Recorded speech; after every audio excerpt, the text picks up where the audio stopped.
Try to find a way to make it resonate without a need of all the bells and whistles. Hi, friends and comrades.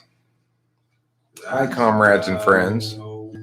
And now I'm growing old. My name's host Eric. I'm the host talking with famous people, and I want to discuss tonight the important issue of schools of typology and how they link analogously to Christian sects, SECTC. So obviously, Jung is Catholicism, right? Just as Jung started the first church of typology, Catholicism is the first church of Christianity. What comes next? Next, you got the Protestants. The Protestants are like, yo, Catholics, you're making this shit too complicated. So, naturally, the Protestants are MBTI. MBTI is your simplified version of Jung, right? They just take what they want and leave the rest, and yada. Hi, Boba Fett.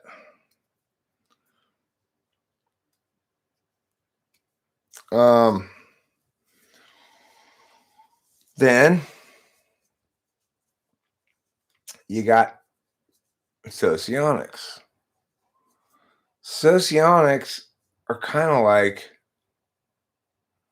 I guess, the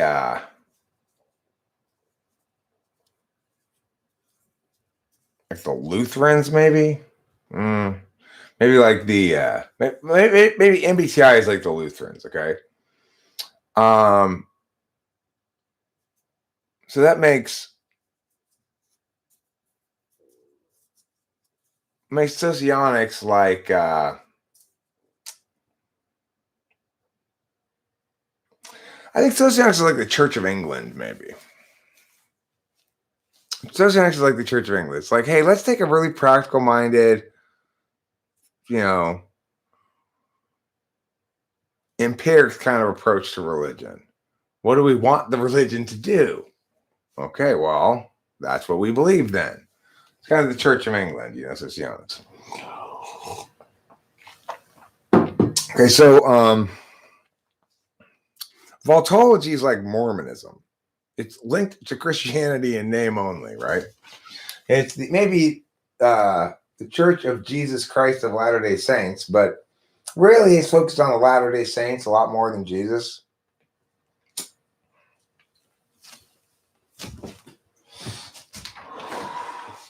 So Vaultology is like the Mormons. Now, if there were to be an Amish style school of typology, it would be one that tries to practice a purely Jungian approach with only 4 conscious functions and no backslots and no real mechanics, and to always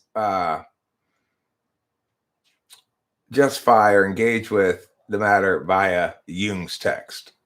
That would be like the Amish kind of, right?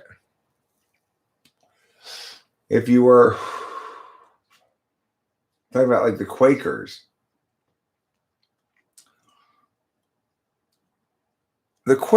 or maybe like snake charming Christianity or whatever, might be considered to be like Dave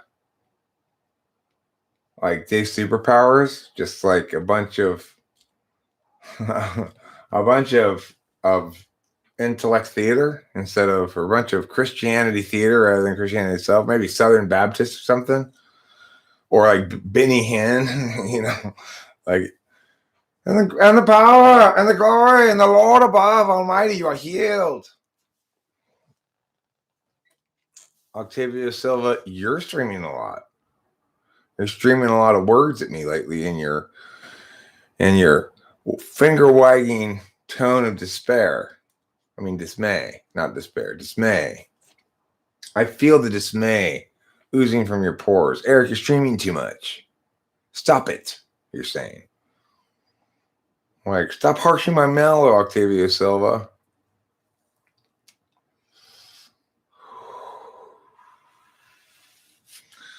I just got finished getting my hump on. Fantastic. But because I took a long nap earlier today, or a nap earlier today, I don't feel I didn't go right to sleep or anything. I don't feel particularly tired. So here I am, still streaming for a little while longer.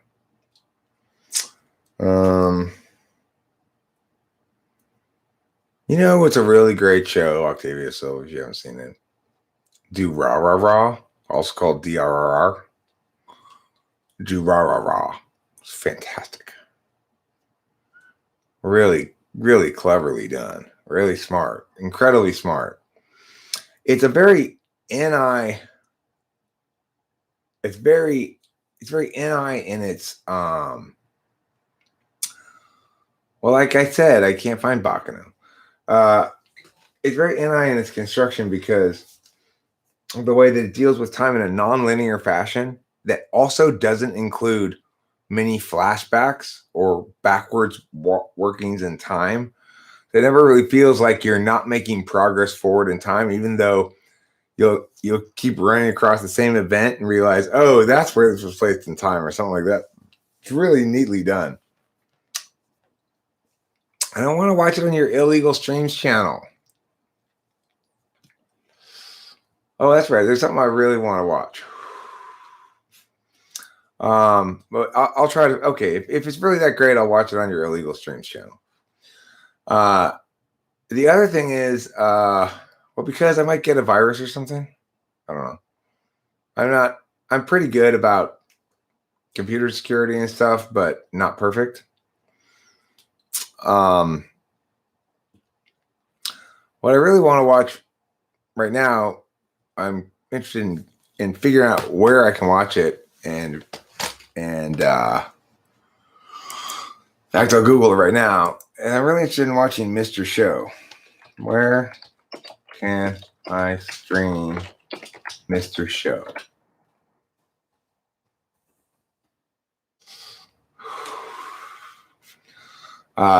It's on HBO Max, Hulu Premium, YouTube TV, or you could buy it by the episode, I guess, from YouTube. Let's see. How much is season 4 or whatever? Let's see.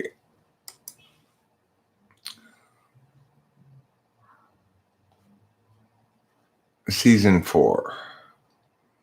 You can buy the whole season for $5. But I was going to pay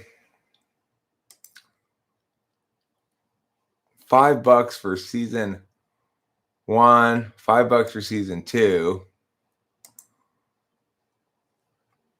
$5 for season 3, and $5 for season 4. Then that's $20. I might as well get a month of HBO, whatever, HBO Max.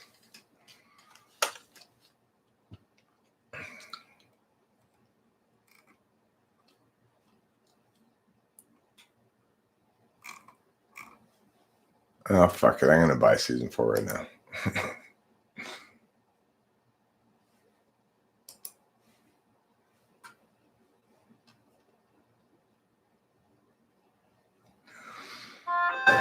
That's fun.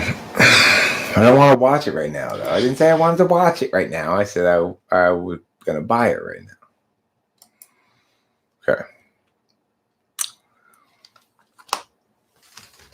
Well, I know I could do that stuff, Octavia Silva. Look, the thing is, I already got HBO Max once before. And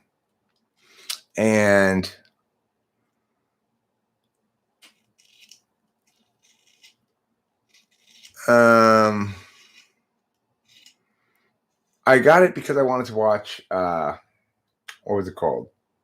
Harley Quinn, the cartoon. And it was great. I really enjoyed it. It was on HBO Max. But I didn't really see anything else on HBO that I wanted to watch at the time. So I canceled my subscription to it. Absolute Proof by Mike Lindell. What does it absolutely prove? Is it another elections conspiracy? Because I've not heard anybody make the prima facie case yet, right? That in fact there's sufficient empirics to establish the question definitively one way or the other. And in a non-definitive establishment, then we'd have to say it seems unlikely in... No, I mean, in this instance, the prima facie burden is you have to show that it's possible to determine the question determinedly, definitively, in order to make your case that it is established definitively. I've yet to hear anybody suggest in any way, shape, or form that they've got a clear link, smoking gun kind of thing. Everyone's trying to make a preponderance of the evidence kind of circumstantial case. But the problem is I've yet to hear a single person who's addressing this issue from the stolen election perspective who's addressing it objectively. Like Legends Fall, you believed it was stolen before you had ever encountered this or any other convincing piece of evidence. You were determined to find convincing pieces of evidence to prove what you already believed to be true. That's indisputable. That's the wrong way to approach something. It's totally a conspiracy theory, says Marge. Courts have literally found no evidence of election fraud. If there's been election fraud, then there isn't enough evidence to hold it in a court of law. Even if there were election fraud, there's no indication whatsoever that the election fraud systemically helped one candidate or the other, or was intentionally designed to alter the outcome of the election. Any sane human being assessing the polls, the demographics, etc., acknowledges at least that it would have been more surprising for Trump to have won than for Biden to have won. When a result isn't even surprising, the search for fraud becomes simply a desperate attempt to force through a reality that just isn't so. Tell me one thing I would find convincing. You say they caught red-handed, IPs, unique IDs, etc. So what does that mean exactly? You're saying these packet information things are suspicious in some way for some sort of computer explanation on particularly electronic voting machines. What percentage of the country's votes were counted via electronic voting machines? Do you know that, Legends Fall? What percentage of votes in the country were counted by electronic voting machines? No, I want you to talk to me, Legends Fall. I don't want you to link me to some other piece of evidence. If, in fact, that evidence is convincing, you can explain it to me. The thing is, I can tell whether it's convincing or not based on how you answer the following questions. What percentage of votes in the United States were tallied by electronic voting machines? And what percentage of those electronic votes? Yes, I understand the possibility to game an election by gaming a single battleground state when an election is close in that fashion. Yes, I understand that, Karma's Pep. That doesn't mean that every time an election is close and a battleground state goes one way or the other, that someone cheated. Now, you'll notice that when Trump won, there were a lot of people who were, like you, non-objective about the matter, who insisted that Trump had stolen the election. But there wasn't any good reason to believe that. It actually turned out that even though he was less popular than even the horribly unpopular Hillary Clinton, the way that the Electoral College played out, he genuinely won the election. Didn't win the popular vote, but won the election. That he would lose the election the second term after spending 4 years completely alienating anyone who wasn't a rabid Trump fan, means you are not in the real world. You're not in the real world. It would have been shocking to me if Trump had won the election again, the second term, because he built 0 bridges, right? Trump was very disinterested in building bridges with those who opposed him. He was intensely interested in always attacking anyone who opposed him, no matter how right they were. So, of course, he's going to Trump's going to be even more polarized after 4 years of Trump, and it'll be even more the case that only his most hardcore supporters support him. Now, granted, most of his hardcore supporters are also hardcore anti-Democrat, so they're going to vote for the Republican regardless.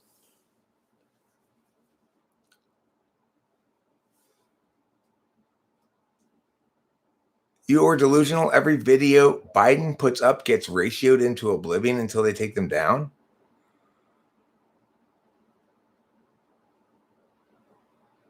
Eight to 10 times the dislikes as likes.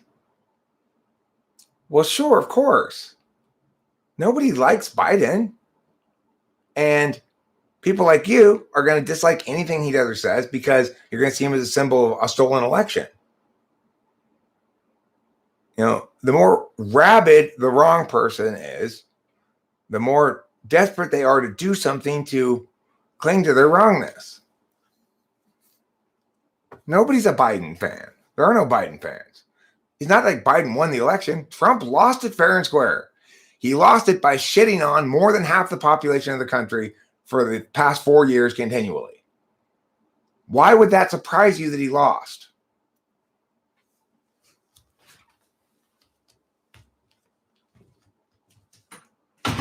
I mean, seriously, how could you possibly expect him to win when, after he barely won the first election, instead of making any efforts towards building a coalition, drawing those who oppose him in, or showing in any way, shape, or form that he was reasonable towards those who were on the other side of the aisle, he spent the entire 4 years attacking, shitting on, and ignoring everybody who wasn't his lapdog. No, Legends Fall, I've asked you a question. What percentage of votes in the country? The last time you linked me to evidence, you were crying wolf. That wasn't really evidence, was it? That was bullshit, wasn't it? Hey, Legends Fall, you already had your chance to send me to an expert, and the so-called expert you sent me to was a completely agenda-driven asswipe who couldn't tell substantiation from his ass. That was not an expert. If that's your idea of an expert, why should I look where you're pointing? That was not somebody who was dealing with the question objectively. It was an agenda-driven study, right? You can tell if somebody should be listened to by whether or not they give you the information you need to evaluate it. How am I avoiding it, Legends Fall? I read that PDF you sent me to. Now you want me to watch a video. I am saying to you, as always, if in fact you have a good reason to believe this, explain it in a couple of sentences, simply. What exactly happened? Who did it? How? Why? When? Who did this? Who cheated?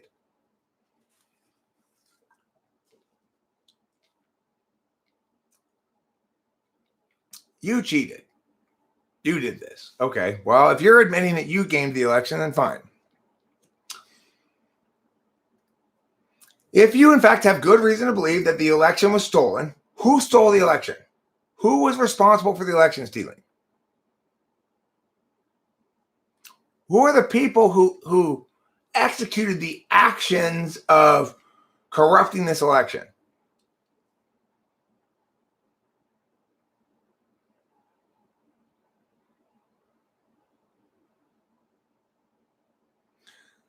$67 of the IPs for what?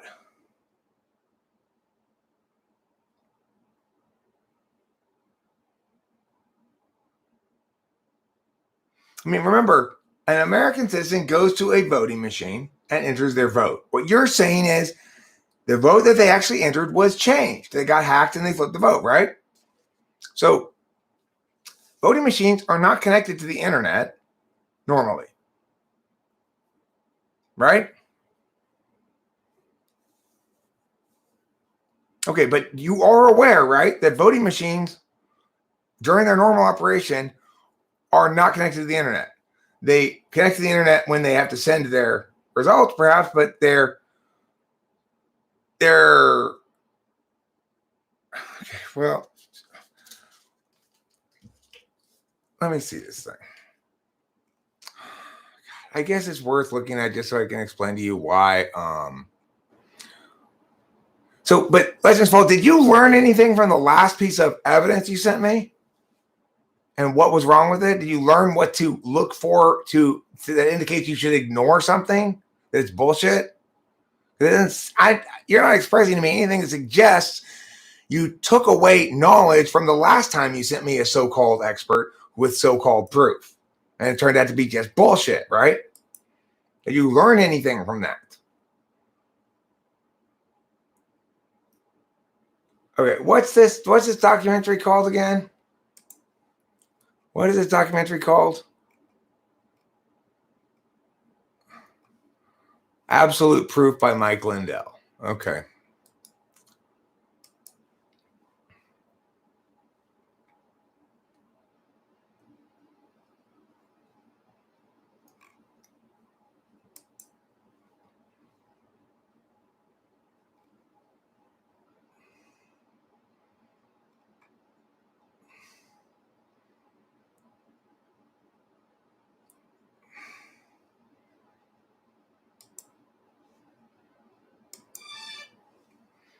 All right, let me put on closed captions. Go to 136. Say to 136, huh?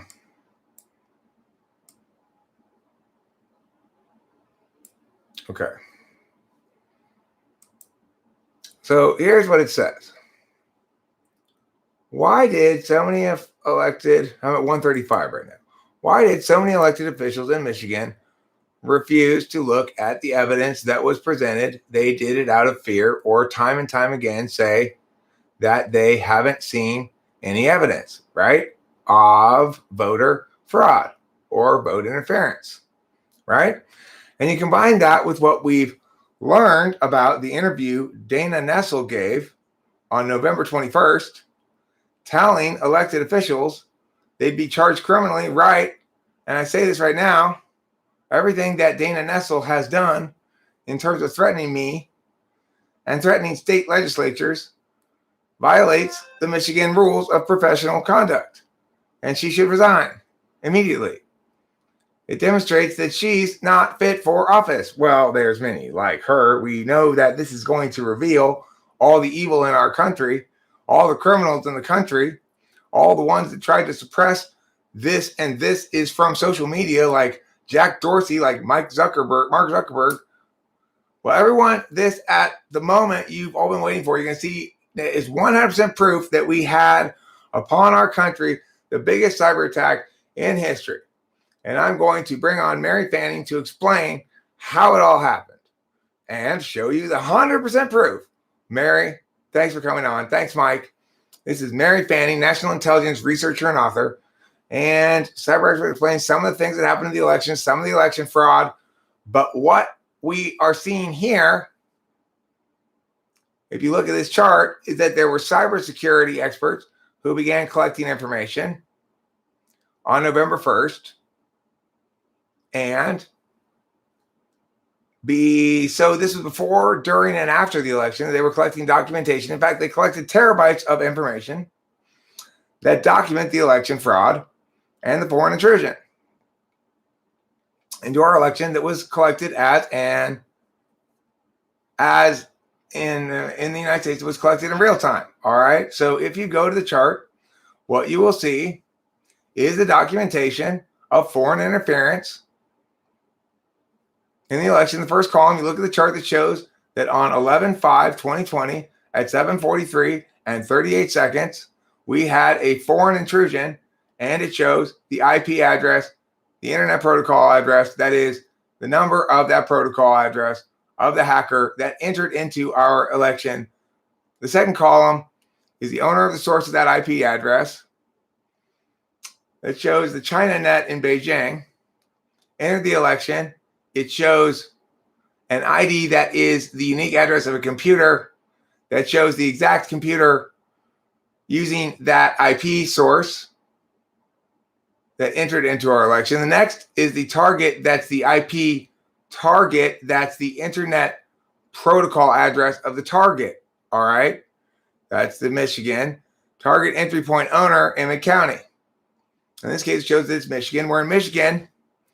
That's the next count. It shows that it's in Emmett County, Michigan. Then the ID target, that is the unique address of another computer in the United States that the hacker has gone into. And then it shows the method of intrusion. Now, on some cases, you're going to see they use credentials. That means that they have fake credentials. Okay, so what I see here is it says take target entry point, target ID, method intrusion, credentials, firewall, both. Okay. Success, yes. Log trace, yes. Votes changed. No. So there's nothing here at all to suggest that anything at all happened. What this is this is a compilation of instances in which some party with a non-US IP address made contact with one of these purported election things. Now, note, what they actually made contact with was either the Emmett County server, the Pima County election server, the Gwinnett County election server, the Abingdon County election server, the Houghton County election server, whatever. In these instances, after this occurred, they remeasured the vote totals, and Trump was down by a certain amount, right? So what they're saying is, in this instance, that these instances of foreign hits on these servers correlate in terms of measures before and after with stretches of time in which Trump's lead diminished or his deficit increased, right? What I want to point out is that even when it says no success, no log trace, it still has Trump down, okay? So what does that tell us? It tells us it's not linked, the actual hit from the IP address, to any action within the voting machine. It's simply drawn a correlation and compiled a bunch of moments that happened to correlate and made a big list of them. There's not a single one on this list that correlates where you have a hit from a foreign IP. It doesn't say Trump down, okay? Not a single one on the list that I can see. What does that tell you? It tells you this data was compiled to make the case and explicitly and intentionally excludes instances that disprove this case or that run contrary to it. So it's like, this is what's called smoke and mirrors that can easily fool an eye forth. It has the sound and appearance of a real case, but it's just cherry-picked data about correlations that if you only look at the ones that agree with your position, then yeah, that's pretty indicative of something. But if you actually look at all the data, then you're being a good thinker. That's the difference, right? Good thinkers don't try to prove a conclusion they already believe. They attempt to understand what the correct conclusion is. Now, don't point me to any other garbage and say it's proof. That's not proof of anything. The fact that a lot of foreign IPs hit servers that included election servers is not any proof that they actually accessed the election server directly. Is not any proof that they actually changed any votes, because it's just a correlative count, obviously, since no still has Trump down. You're not going to be proven right. The most important thing, Legends Fall, is you've already been dramatically wrong about the quality of the evidence you presented to me on 2 occasions. Take that and learn from it. Even if you were turned out to be right regarding the election, you still should feel as though you had maintained the wrong position for a long time, because you don't have reason to conclude that you're right now. So you shouldn't have that conclusion now. It may turn out new evidence reveals indeed that you're right, but that evidence doesn't exist yet. Probably never will.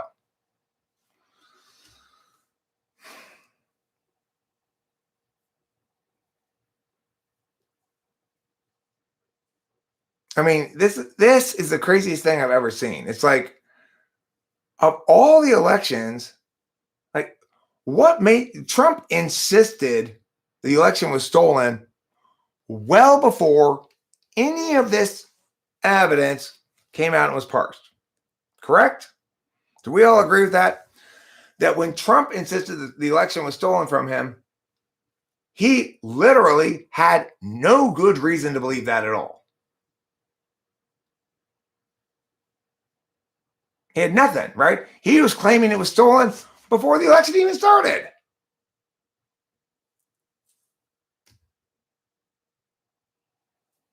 So it's obvious that Trump's not holding himself to any kind of reasonable standard in terms of determining whether or not the election was stolen.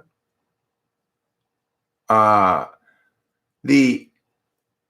vitriol with which he talks about it suggests he must be extremely sure. But instead, all he had, and all you have too, is purported motive. Now, I want to point something out.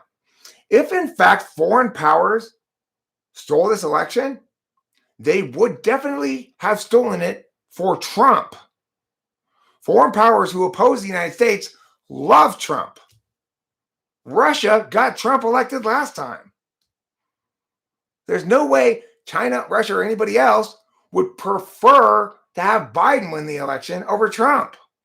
Trump's a horrible, horrible president. He's completely fucking incompetent. He's every enemy's wet dream. Why would China help Biden win? No, you guys, no. Look, Trump, no matter what else you think about Trump, no matter if you think his opposition to China is good or whatever, he damaged the institutions of democracy. He delegitimized the United States. He lowered our moral high ground. He reduced our capacity to be a member of a united free West against authoritarianism.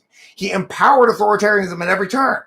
When he assassinated that Iranian general, he made it clear that assassinating our officials is okay, legally. That the enemies love that. China loves having an excuse now to execute an American. And, well, you did it too. Russia loves that. Russia wants nothing more than to see U.S. start locking people up for their opinions and stuff, because that's what he's doing. That's what Putin's doing, you know? Yeah, why would China help Biden? It's not because they think not because Biden's good. Don't get me wrong, guys. I'm not saying China wouldn't help Biden because Biden's too great of a president or something. I'm saying China would help Trump because Trump's that catastrophically bad. And like, it couldn't be anybody worse. He's the worst president since Andrew Jackson. And again, it doesn't have to do with his policies. You guys are getting it all wrong. There's a larger frame that matters, right? His policies, like every president's policies, are here and there, hit and miss, whatever. But unlike other presidents, he went out of his way to destroy checks and balances, went out of his way to shit on and embarrass the offices of the presidency, went out of the way to demonize every citizen who disagreed with him about everything, no matter what, had no willingness to listen to half of his constituency about anything. In fact, hated them, wanted to allow his personal feelings about who supported him or who didn't to influence his public policy. Insisted that people who work for the government underneath him sign a loyalty clause to him. He acted like a fucking king. He shat on the country, every citizen, and you. He shat on the founding fathers, he shat on the Constitution, and he shat on common sense. Now, the idea that you would think that the enemy would want him to lose makes you completely fucking insane.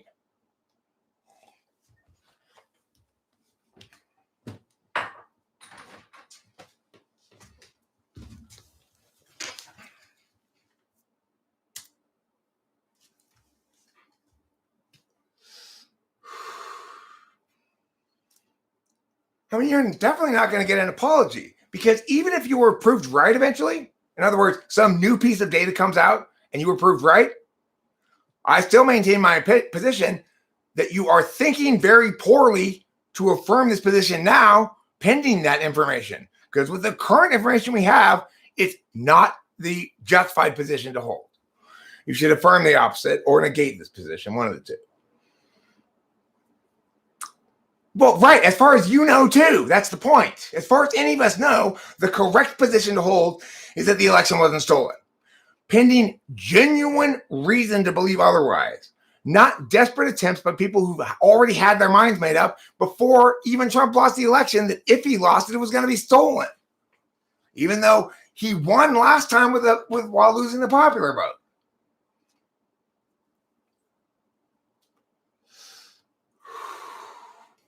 Because it makes me mad when people are susceptible to bullshit.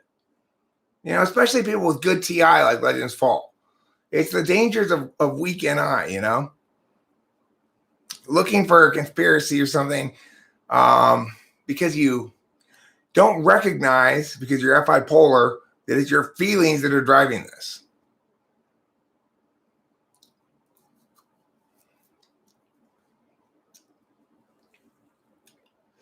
I think Legends Fall is pretty good TI.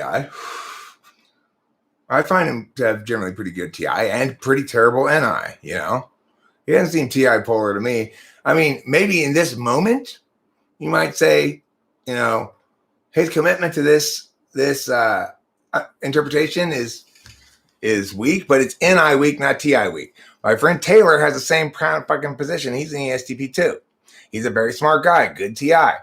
But sometimes buys into crazy NI nonsense, you know? I don't know why. 4-slot NI.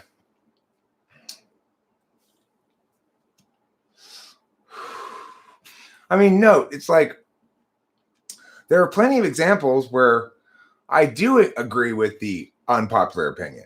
So weeks ago, I made a video that said, it is absolutely appalling that all the mainstream media are positioning the lab release hypothesis as a wild conspiracy theory. It's the more likely of the explanations, actually, when you review all the evidence. And at the time, there were basically no mainstream media outlets that agree with me. Just the other day, yesterday or 2 days ago, the New York Times ran an article on the lab release hypothesis being legitimate. So, note the difference between those two things. In both instances, we're talking about something that's been deemed a conspiracy theory. In one instance, that deeming of the conspiracy theory was itself disinformation. And I figured that out. This sounds like bullshit. I was right. I reviewed all the data. I was right in my conclusions because they were limited, but just to say the preponderance of the evidence better supports the lab release explanation than the naturally occurring explanation. And I was correct in that. And I was correct in the face of everybody saying I was wrong. And I was proof correct. Same thing with COVID in general right off the beginning. Now, I like things like this where I'm able to find the correct bit in what's being dismissed. And I can say, everyone's dismissing this, but it's correct. I love that. Unfortunately, you've not found one of those things here. If you had, I'd be all over it. It's bullshit. It doesn't pass the stink test.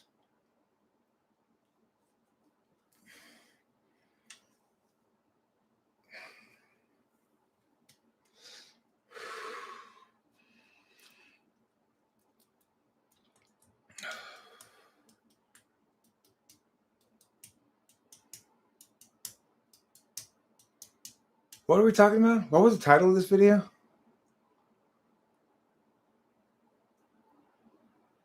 Okay, those aren't proofs, Legends Fall. The fact that you call them proofs, the fact that he calls that video 100% absolute proof is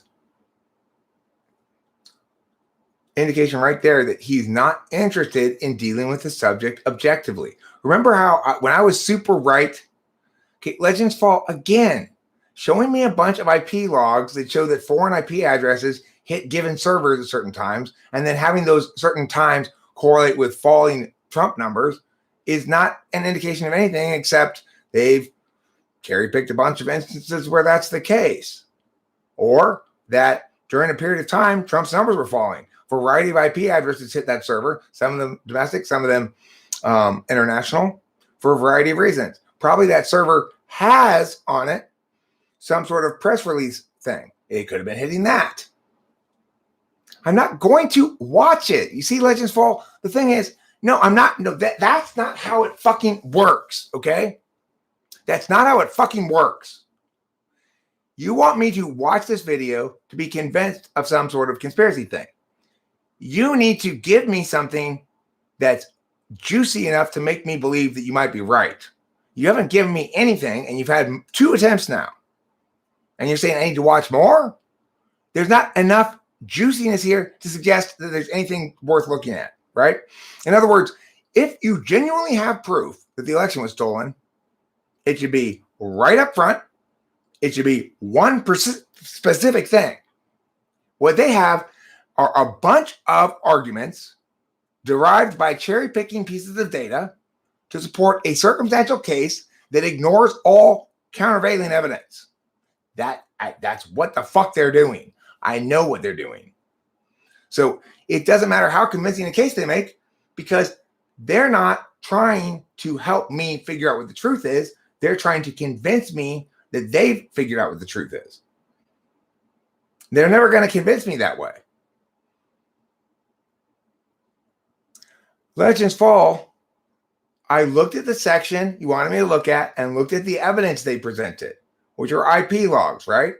The fact that why are these people contacting the servers from a foreign IP address?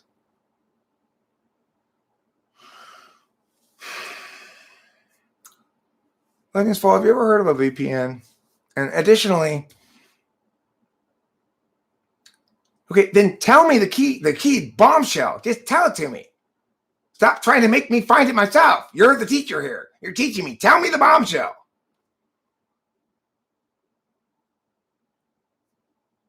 Tell it to me.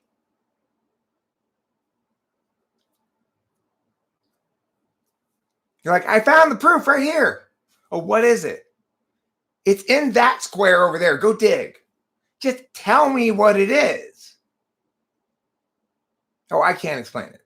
Well, then you don't have a reason to believe it. It's too complicated. I need you to watch this other lady explain it.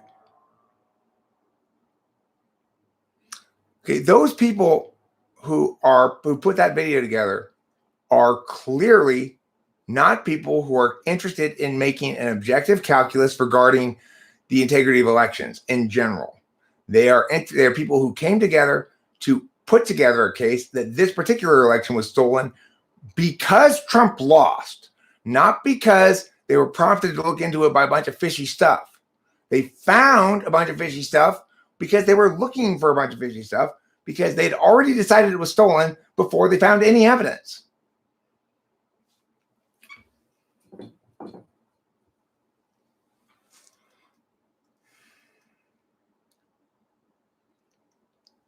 Well, I mean, if you are genuinely convinced that some sort of bloodless coup has taken place, then you can sort of justify to yourself all kinds of crazy shit. I tell you what, an actual bloodless coup took place was when Bush beat Gore. That was a bloodless coup executed by the Supreme Court.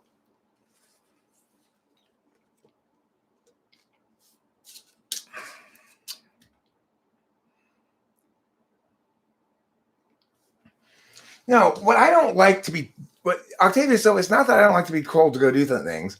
I don't like it when people come in here and make claims, but then want me to do their work for them. So here's how you might prove that the election was stolen. Trump only lost by X number of electoral votes. We've identified partisans named Myanmar in the states of Ohio and Pennsylvania. And we discovered that they were working with foreign agents. And we've gotten them to confess that, in fact, they altered votes to make it so that Trump lost.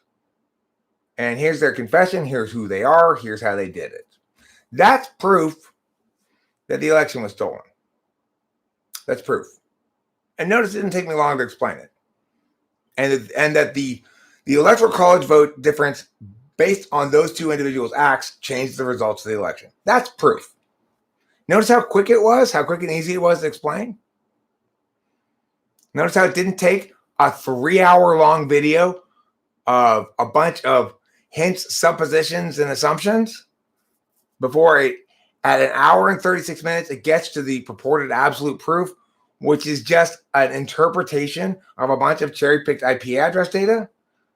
That's not proof of anything. The fact that they call it proof means they don't deserve any of my attention. The fact that he calls a video absolute proof and then proceeds to give you a succession of a bunch of different shit that is not inconsistent with the idea of an election being stolen means that he's not interested in using words correctly.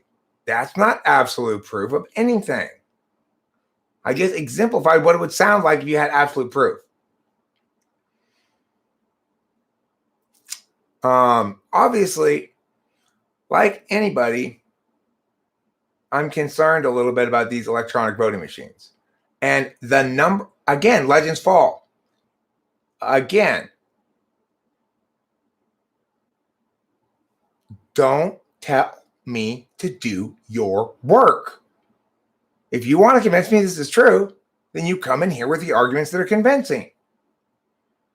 If, in fact, you have to show me a chart or something, then you show me the chart because you want to make a specific point about it, and you need me to reference it so I understand what you're saying. Don't tell me to watch the bullshit you watch and draw the same conclusions. Because, I'm not interested in spending a lot of time affording the benefit of the doubt to a party who's clearly agenda-driven and doesn't deserve it. I looked at the setup. No, I've read the words. I don't process shit other than words.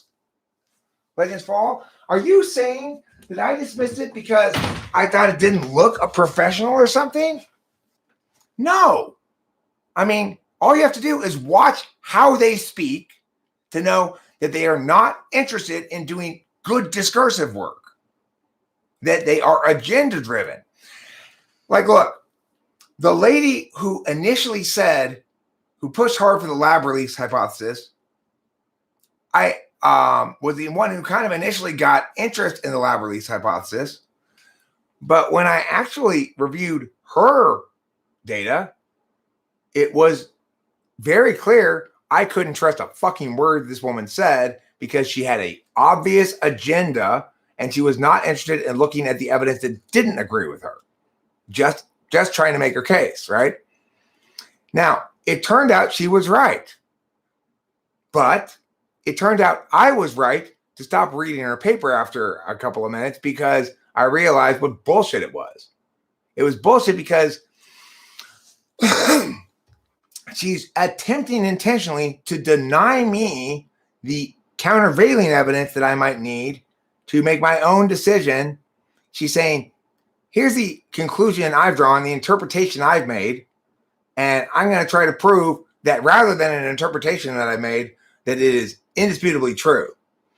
Well, the best way to convince me that something is indisputably true is to make a reasonable claim, right? First of all, make a reasonable claim. Second of all, substantiate the claim in the right way. And third of all, show me that you're interested in adjudicating the claim, not affirming it, right? So yeah, these things are all important.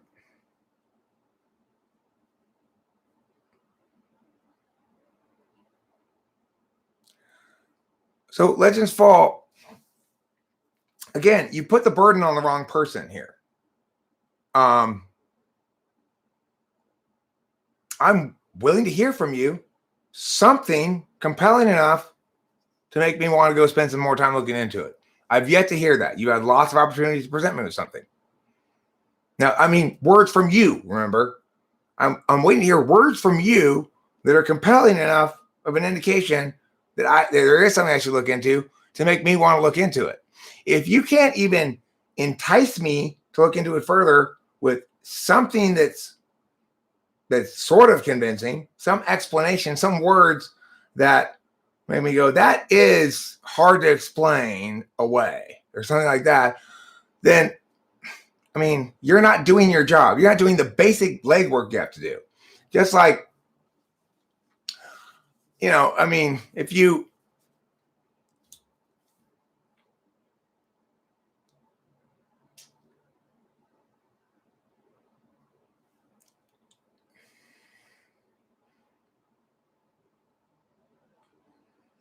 I don't know, I can't think of a good analogy.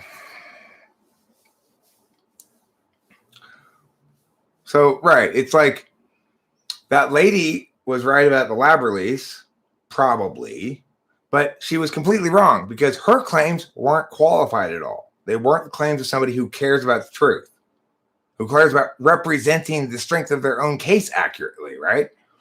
So if that guy 3-hour-long video really contained absolute proof of election fraud, it would be about 10 minutes long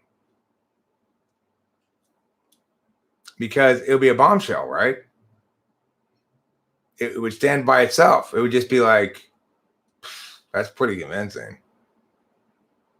You wouldn't want to surround it with a bunch of propaganda and bullshit because that would just diminish it.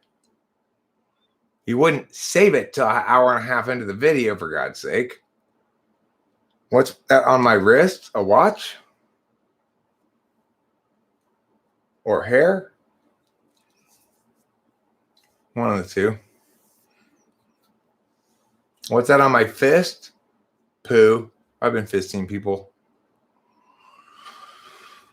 Anally fisting, you know.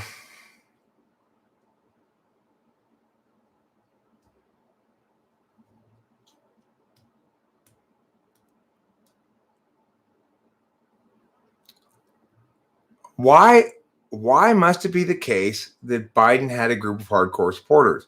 Hillary didn't have any group of hardcore supporters, and she still won the popular vote. That's how divisive Trump is.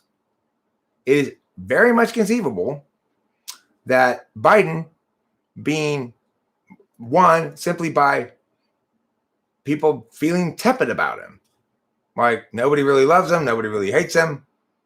And that's definitely going to win over a guy whom at least half the country absolutely despises, right? That's just common sense.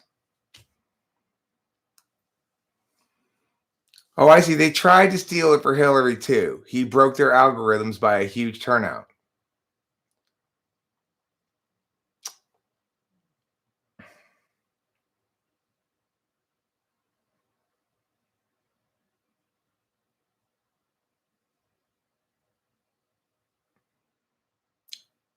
Right. If they did a review of it, look, let's look into this election stealing thing. These are the best pieces of evidence in favor of it.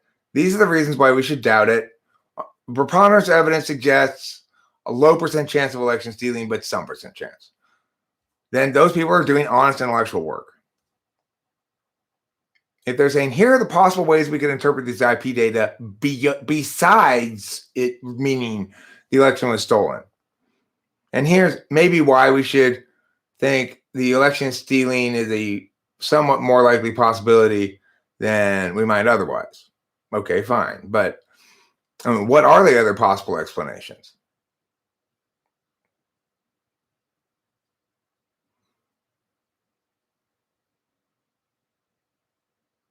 I mean, that's more terrible than I, Joseph. Trump is proof that's not true. Clearly, no sane person in the dominant elite would have picked Trump. In fact, all of Trump's biggest supporters say he was against the will of the dominant elite, that he was the one who was fucking up their program, right? Now, Joseph says the reality is that there is massive tampering with the vote in every election. The election is a staged event with so much money behind it, no one can enter that show without prior approval. Except, Joseph, I'm running for president in 2024. Nobody has approved me. In fact, the law is anybody who collects $5,000 in campaign donations must report their candidacy to the Federal Elections Commission and become an official candidate for president.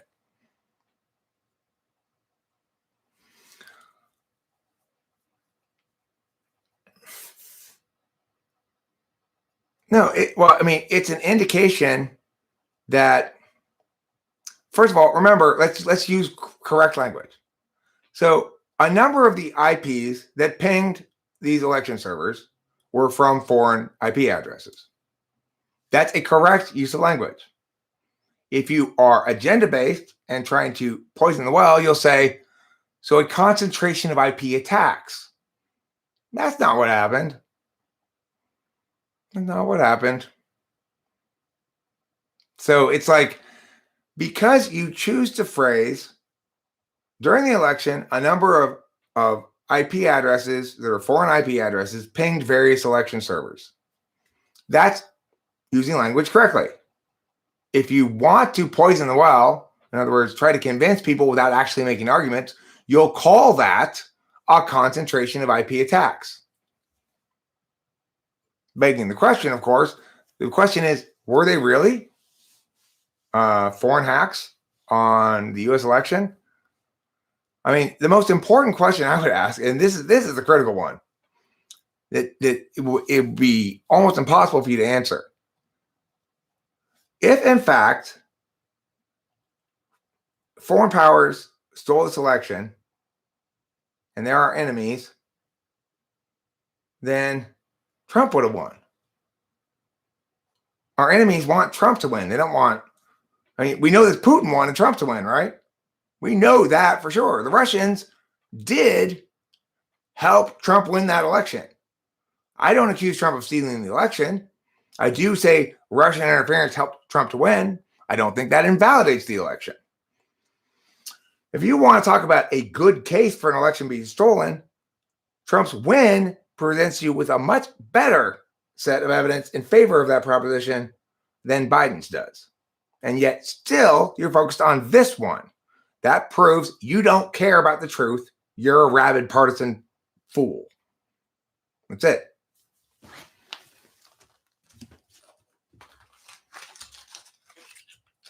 Well, Russia definitely wants Trump to win, right? Okay, but legends fall. Now, look, that Hunter Biden shit, there's no reason to believe that Joe Biden wants the same thing that Hunter Biden wants or listens to his son at all. If I was talking to some realtor about the value of this home, we couldn't conclude from that my dad wants to sell the house. It's not my house, and it's my dad, and he doesn't necessarily believe what I believe or think what I think. He's a different person. In fact, in a lot of ways, we are completely at odds with each other. That's how fathers and sons are. Why are you assuming it's not like that for them? I mean, there's a lot more evidence that Russia influenced the election in favor of Trump, the first election, than that China influenced the election in favor of Biden. So if you want to be outraged by election stealing, why aren't you outraged by the last election stealing?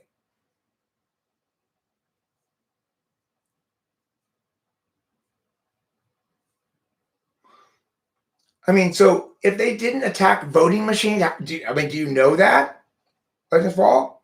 Or are you just saying, because I haven't read that Russian IPs attacked voting machines, I'm going to assume that no such Russian pings occurred during the last election? And even if that's the case, don't you think that a foreign power investing in advertising, botting Facebook, and all that other shit to create a sea of disinformation that helped Trump to seize the election, you don't think that's not improper international interference? You don't think that doesn't count as cheating as much as hitting the election machines directly? It does.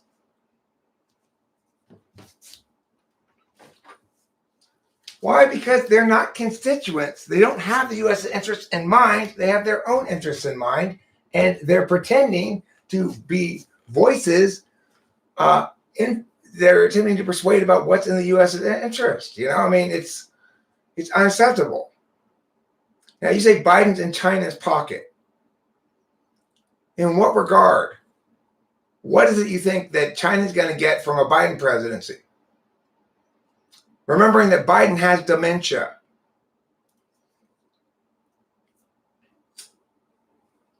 You might argue China thought dementia president is going to be even worse than complete clusterfuck of a disaster. But that's kind of a stretch of an argument to make. So look, Legends Fall, you have got to acknowledge, you got to step back and look at yourself in the mirror and say, hold on a second, I'm not answering Eric's questions. What is China going to get from a Biden presidency? Tell me. What motivated them to cheat Biden into office? Even though, by all appearances going in, they should have realized they didn't need to influence the election at all, that Biden was going to win anyway.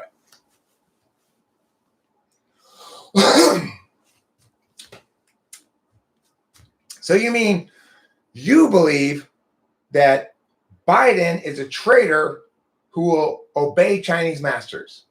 Is that right? That's your accusation.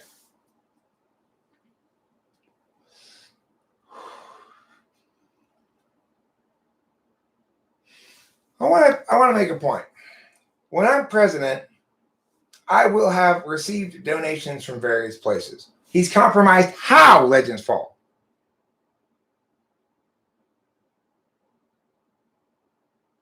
So they have secret information on a crime he's committed and they're extorting him? Is that what you're saying?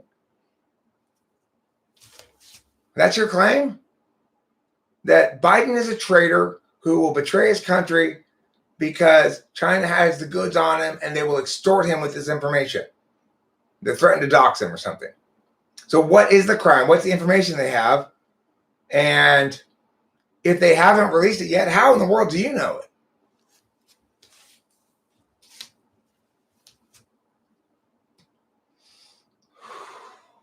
Because you realize you're treading deeper and deeper into delusion town, right? No, don't tell me to research it. You made the claim. What is it that China has on Biden? Tell me. It's like if you had any reason to believe what you think you have a reason to believe, you'd be able to answer these questions directly and simply. Since you can't, you're just blowing smoke out your ass.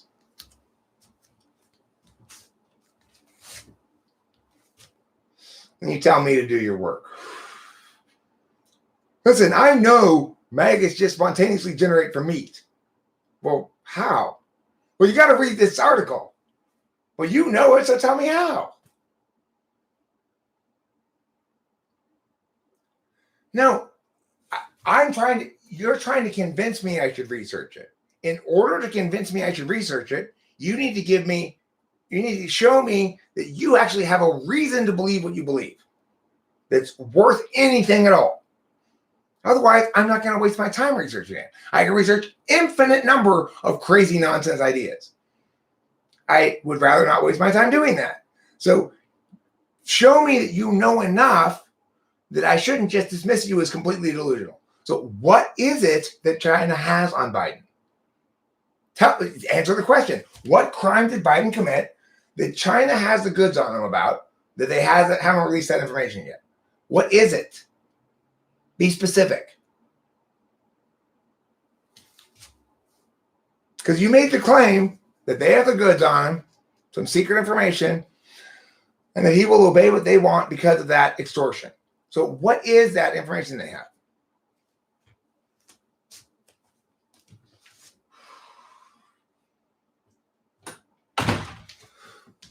What's the information they have?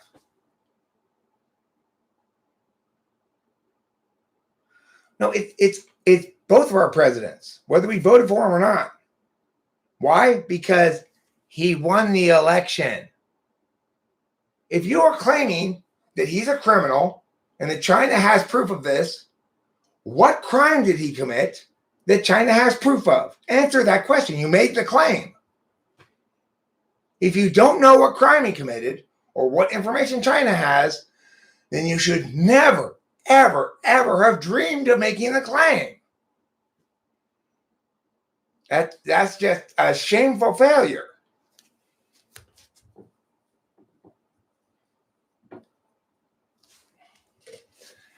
And it's like the fact that you're avoiding this very straightforward question tells me it's complete bullshit. The fact you say you're confused that I don't know about this, answer the question.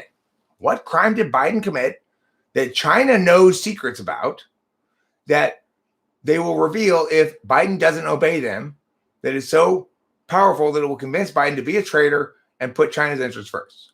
Tell me. What is it? Don't tell me to look somewhere else. Don't tell me to research it.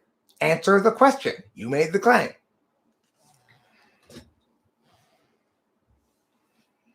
It's such a straightforward question. If I said, Nixon was a criminal, he said, well, what do you mean? I'd say, well, he orchestrated the Watergate break-ins. Oh, okay, that's a good answer. That's an indication of a crime that was committed, right? What is Biden's crime that he did that the Chinese have the goods on him about? I can't believe I've asked it so many times, you still have an answer, which means you have no fucking idea.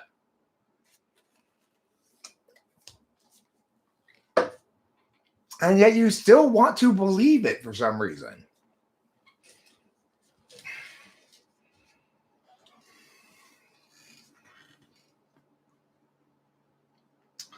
Well, okay, I'm not trying to necessarily convince. I'm not trying to convince Legends Fall.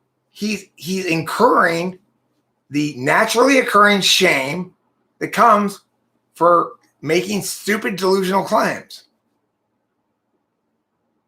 So they're not going to be convinced, but they will be shamed and ridiculed by me if they don't think properly. And that's the natural consequence of their own choice to put their feelings in front of discursive honesty.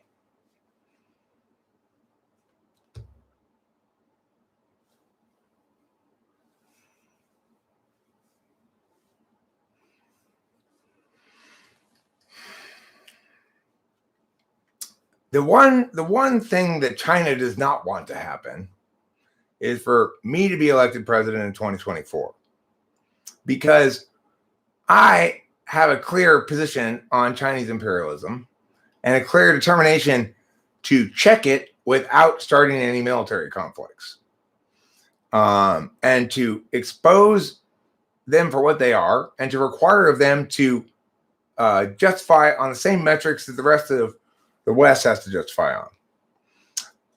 So China definitely doesn't want a Strauss presidency.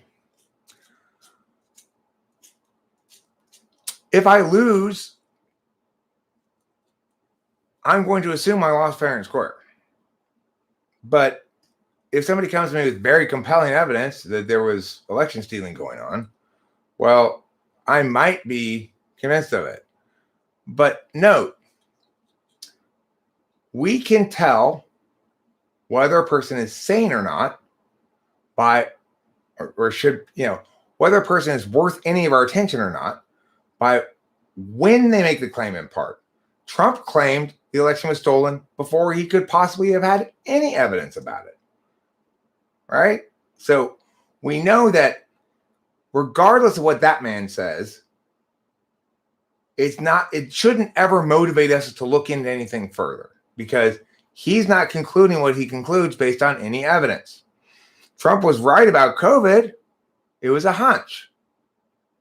So once you heard that his reason was a hunch, then you know we should never, ever allow this person's statements to prompt us to look into anything because they are just making noises. They're not actually using meaning properly. This apology is never going to happen, Legends Fall, because you're ignoring what I'm saying. You're guilty right now of holding the wrong position given the current state of things, given the current evidence, okay?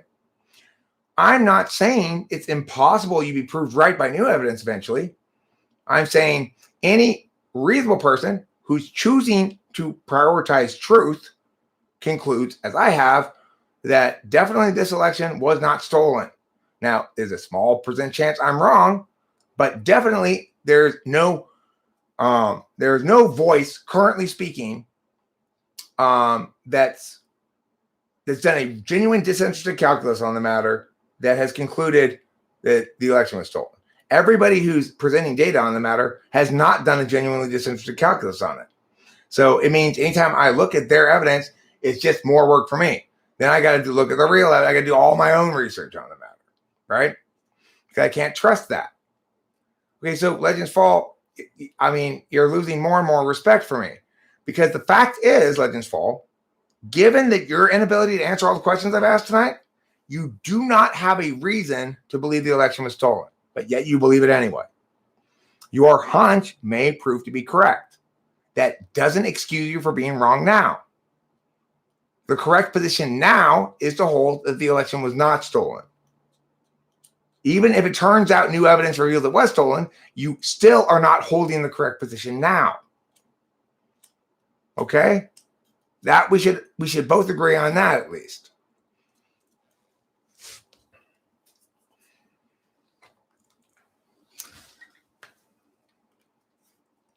I mean, the thing is, anybody who wants to suggest I look into something fishy just needs to be able to express to me themselves, without pointing anything else first, something that's convincingly fishy. And ideally, convince me that they're not agenda-driven because that makes them much less likely to present me with anything reliable. You're very obviously agenda-driven, Legends Fall.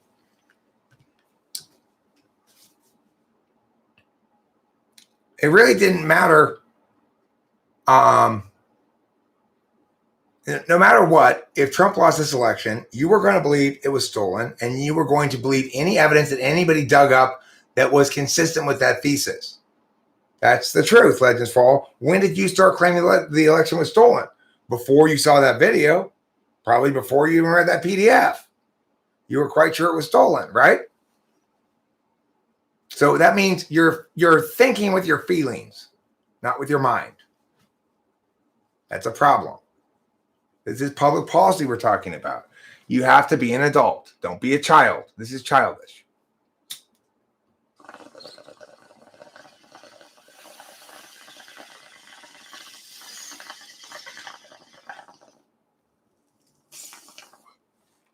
And we know it's true that it's childish because if, in fact, it weren't childish, you would have answered my questions.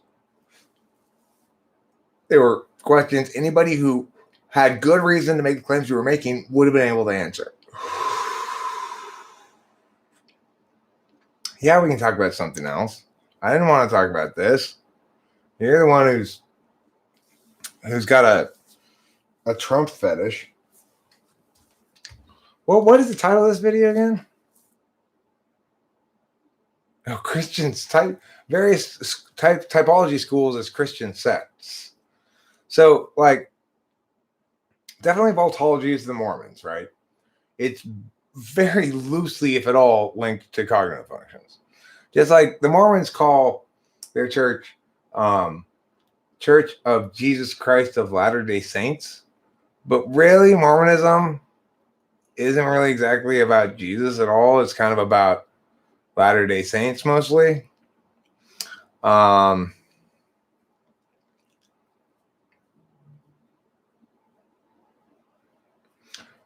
Look, I am totally on board with the idea that we should get rid of electronic voting machines and go to paper ballots across the board. Paper ballots are physical objects that represent somebody's vote. They can be counted and recounted, and they can't be hacked digitally. I oppose electronic voting machines. I don't think we need them. Why fix something that's not broken? The non-electronic voting was never a problem. I mean, sure, hanging chads in Florida was a bit of a problem, but for states that design ballots in a sensible way, like California, there are relatively few spoiled votes, and paper ballots are just there's something that sometimes a low-tech solution is the best way to solve things. You know, it's like I watched in Shanghai from the high floor office that I had in this tall building. There was another tall building across the way that was an apartment building probably. And I watched as these Chinese people were moving shit down from like the 32nd floor or whatever to the ground. Instead of moving all of the stuff into the elevator or taking the stairs or whatever, they had a really long rope from way up at the 32nd floor to the bottom, and they had like a loop or something, and then they attached it to that loop, and they'd go down the thing, and the guy at the end would run over and lift it up high so that it would slow down by the time it got to him, you know? And of course, what a great way to move your shit down from the 32nd floor, and it's so low tech. It's much better than going up and down yourself every time to get new stuff, right?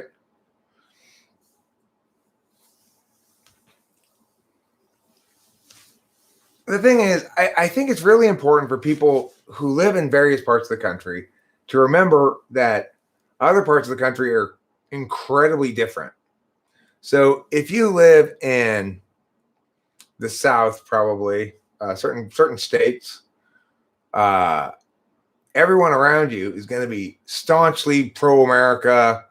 If they have hesitancies about Trump, it's that they wish there was another Republican or conservative instead, but they'd never vote for a Democrat, and they understand that there's a little bit of centers of craziness on college campuses with identity politics, and the rest of America is pretty sane, though. So, I mean, obviously, you know, everybody I know voted for Trump. There's this phenomenon, right? Here in California, I'd see 50 anti-Trump things for every one pro-Trump thing. There's a home down Golden West where I drive to go to the CVS or to the the ATM or the Ralph's down there. And I passed this house, and it's got big banners on the house that say Trump for prison 2021. Lock him up. I've seen lock him up all over, right? This is Los Angeles. I don't think the election was stolen because, from my experience, there's no way that many people voted for Trump. I recognize that other parts of the country are just the same, except the opposite way. No, Los Angeles is not especially blue. Orange County, which is connected to Los Angeles, is traditionally conservative, and Los Angeles is fairly moderate, I guess you'd say, apolitical. The left maximizes up in Northern California, San Francisco, Berkeley, Oakland, those kind of places, right? But even so, even in Orange County, there's a general consensus in the state of California that not even so much that Trump's bad because he's a Republican or a conservative, but that Trump's bad because he hates everybody who doesn't adore him, even though he's supposed to represent us all. You know, there's a sense that he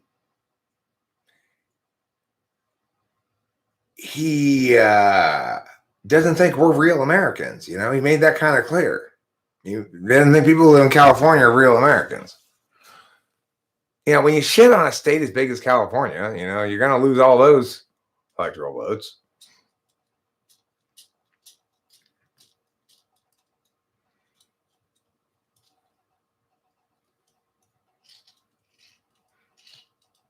Yeah, so the entire West Coast is like that. Oliver Lynant's informal poll showed 2 pro-Biden signs, 10 anti-Trump signs, and 0 pro-Trump signs. Right. And like, you see, the most common thing I saw in LA was not anything pro-Biden. It was all anti-Trump. It's all anti-Trump. Now, or pro-Trump. And occasionally I see a pro-Trump thing. I saw, of course, I can't think of many examples, but the example I can think of is big and flashy. It wasn't that long ago. I was driving home from the wheat store, and there was a guy in a truck with big Trump flags flying and "Make America Great," and you know, really, really pimped out the pro-Trump vibe. And I remember I said at the time to Rachel, you know, I think that's great that we still live in a country where this guy with his very unpopular opinion around here can go around shouting at the top of his lungs, and everyone's cool with it. You know. You get your hardcore partisans who yell at each other sometimes. Trump's a criminal! And you get someone yell at their car at him or something, and he goes, fuck off! The left is ruining America! Or some shit like that, you know.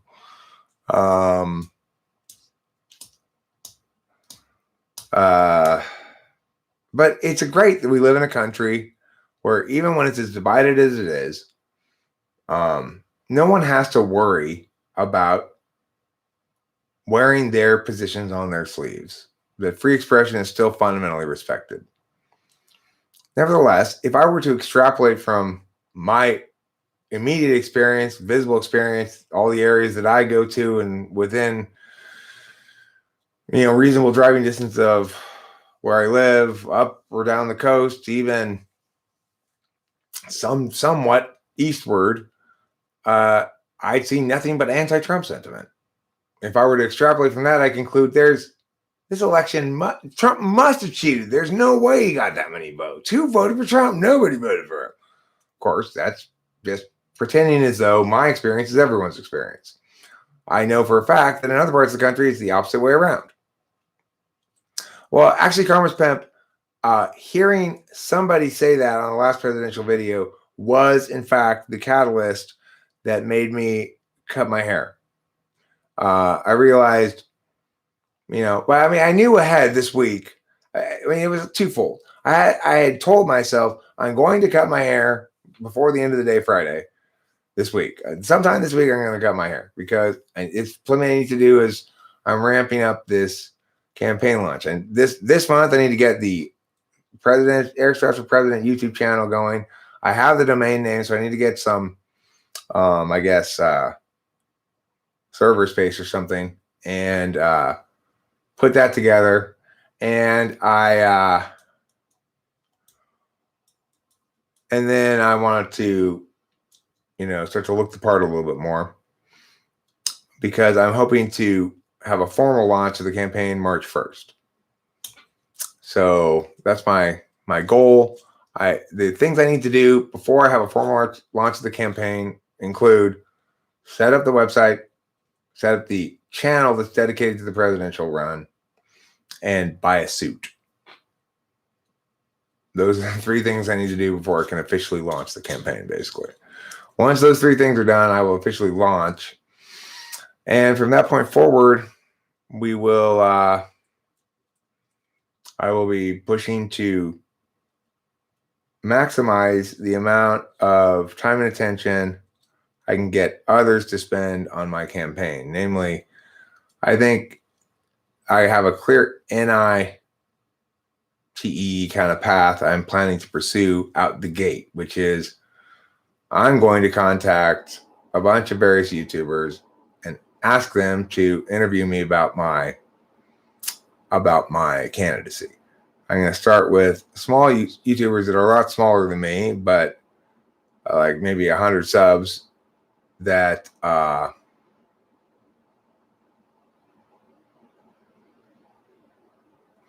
that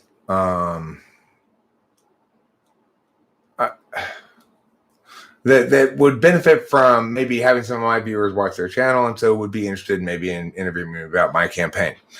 Octavia Silva. This is my genuine answer to it. Does it make you not vote for me? I mean, in other words, let's say right now you're not going to vote for me. Were you going to vote for me before that?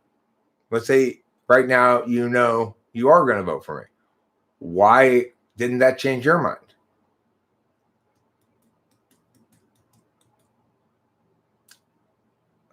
I didn't say it. I sang it, and it's a cover.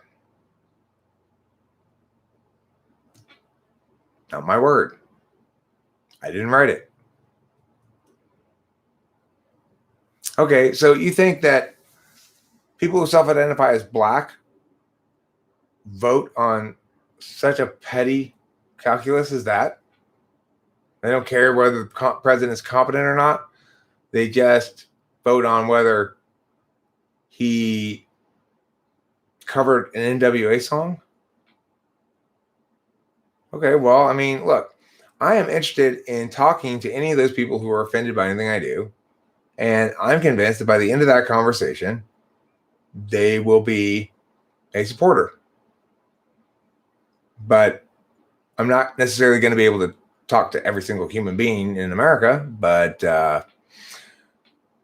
it's my hope that these kind of things that appear at first to be liabilities are actually opportunities to engage with people who might not be otherwise willing to give me a shot. Anybody who is going to definitely not vote for me because of that probably wouldn't have voted for me anyway, right? The thing is, if they're offended by it and want to meow me, well, then at that point, I expect myself to end up with a supporter, because I'm not interested in fighting with people here during this candidacy. I'm interested in finding common ground and explaining. I hope they do this fall. The thing is, here's the deal. As soon as a person and something they say becomes a story, then their comments about it are part of that story as well. The problem that anybody in the MSM is going to have, first of all, if the mainstream media is reporting about my covering of an NWA song, that's a great problem to have, right? I've come a long way, baby. It's a great problem to have. But most importantly, it allows me it gives me a perfectly good reason to rant and rave about all of my more correct perspective. And then the media can try to answer that. Historically, it's always been that the smartest pundits could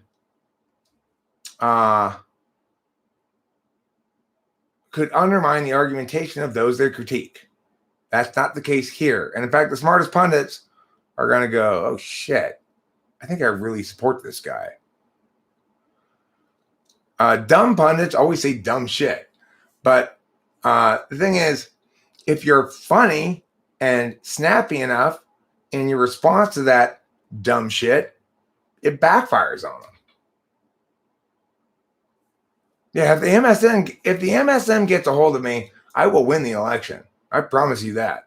If I have enough people know my name and see me as a actual candidate, I will win this fucking election. All I need is to be heard by enough people enough times, and I will win the election. Why? Because what I am saying should convey to every human being in this country that I am the most qualified choice for president and the only acceptable choice for the coming term in which we really need a reset. It's like the country needs clarity. It needs a frame of reference. It needs some standards and norms about how to talk about politics. It needs a real leader of the country as a unified entity and not a representative of my supporters like Trump is, right? Trump doesn't support people who don't support him. I don't care how much you hate me. If you're an American citizen, your interests are just as important to me as everybody else's in America, okay? There's no way in how I would ever allow myself to disgrace the office of the presidency by forgetting that I am first and foremost a public servant of the United States of America and that every citizen thereof is one of my constituents. I'll run as a Republican because I'm assuming Kamala Harris has the Democratic nomination locked up. I mean, it's not just that the reason I believe I have a shockingly good chance to win is because I am not just relying on people's reason. I'm a very emotional guy. When I start talking about how I feel about the country and patriotism and shit, I get choked up. I'm not polished. I'm not thinking I've got the proper pitch to sell to you voters, right? Everyone's saying, look, we know this. Voters always buy a properly polished, predetermined pitch. So the challenge to winning elections is to come up with the best properly polished, predetermined pitch. Yeah, I want to blow that shit up. I want to blow it up completely. I want to make it backfire on them every fucking time. No, I mean, the thing is, sort of, Legends Fall. The problem is this. You can't claim to be there to clean shit up if you can't distinguish the baby from the bathwater. It is true. Trump successfully drained the bathtub and tossed the baby in the trash as well. So, sort of, yeah. He didn't continue to coddle the primacy of bureaucratic nonsense, and that's a good thing. But the way he didn't coddle it was not by respecting it properly, but by disrespecting it completely. That's a bad thing. So, yes, we want to exterminate the termites. We don't want to do it by burning down the house. And to say, well, Trump exterminated the termites, that's a good thing, is to ignore the big picture because you have some sort of obsession with this fucking moron. You have some sort of, he's like a pop idol to you or something. He's one of the stupidest human beings I've ever encountered in public life. And yet, I don't know what it is that captures the heart of morons about this man. He is not a good human being. He deserves no respect. He was never qualified for the office of the presidency, and he disrespected it with everything he did. There is no reason to do anything but talk shit about it. Thank you, Octavio.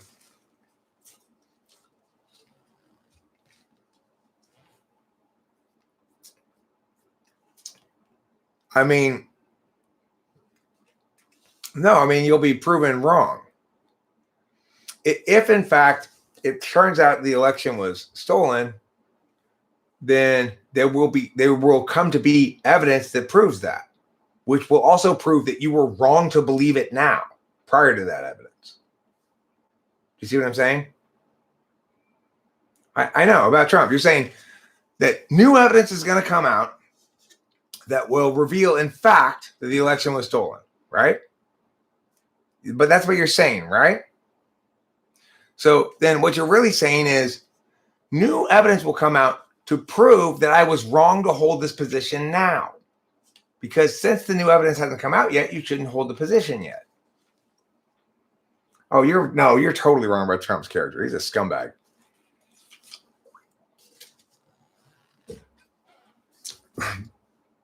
I'm also wrong about you, apparently, Legends Fall. I've always had a lot of respect for your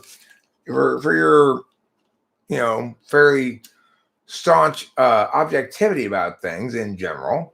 Your willingness to check me and to call me out when I contradict myself or something. I'm surprised to see that you let your emotions get the better of you in this area. Disappointed, may I dare say. Hey, listen, Legends Fall, I'm not angry at you. I'm disappointed. Okay? That's worse. That's way worse. You're not being objective at all.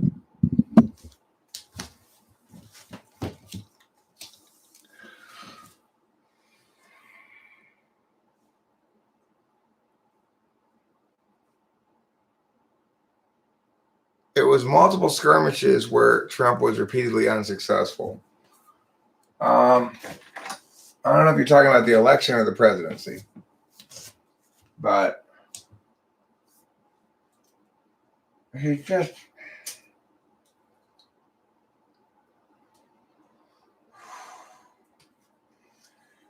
think about it. His preferred way to communicate with the American people was Twitter. Why?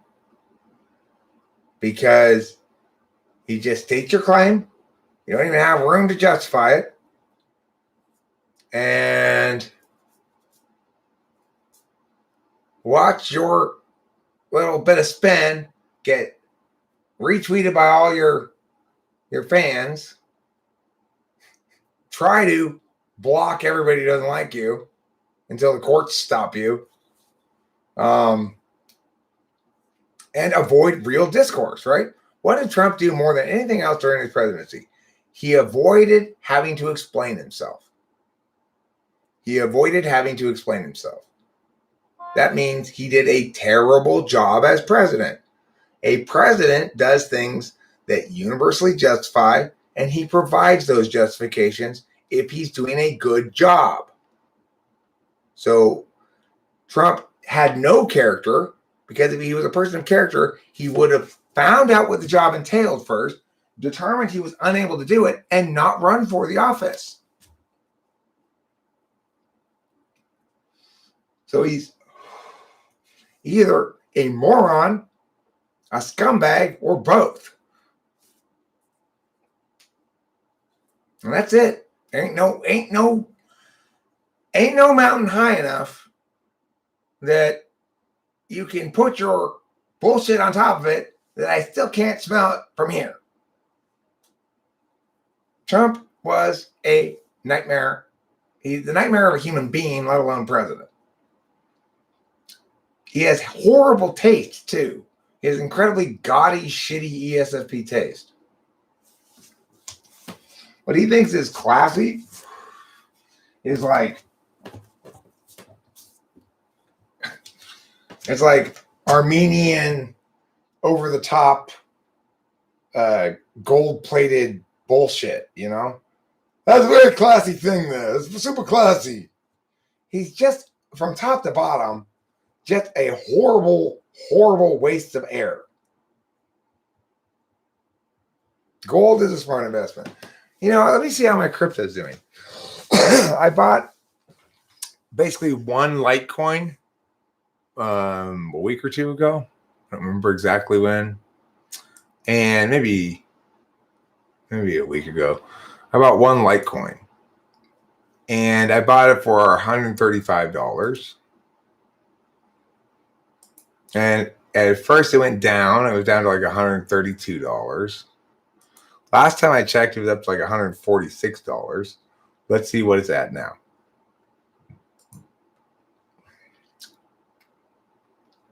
$153.69. Hey, I made almost $20 on it already. That's pretty good.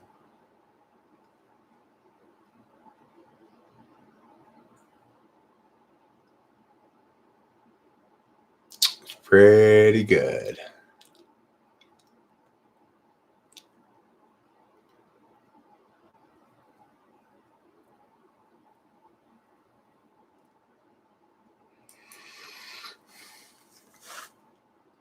Now, gold is not a trash investment. Look, the thing is, gold will continue to go up slowly. The reason why you shouldn't evaluate precious metals the same way that we used to is because of crypto. So precious metals are valuable mostly because of their scarcity, right? Somewhat because of their utility. They do have some uses, but they're primarily valuable because of their scarcity. Similarly,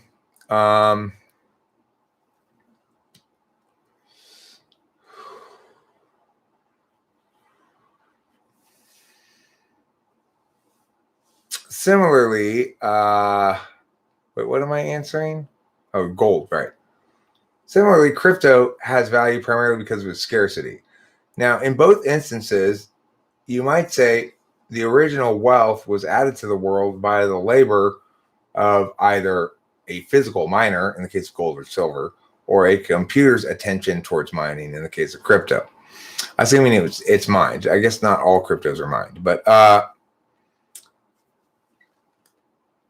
as a consequence, in general, crypto is a more attractive investment right now because it's still earlier in its growth arc.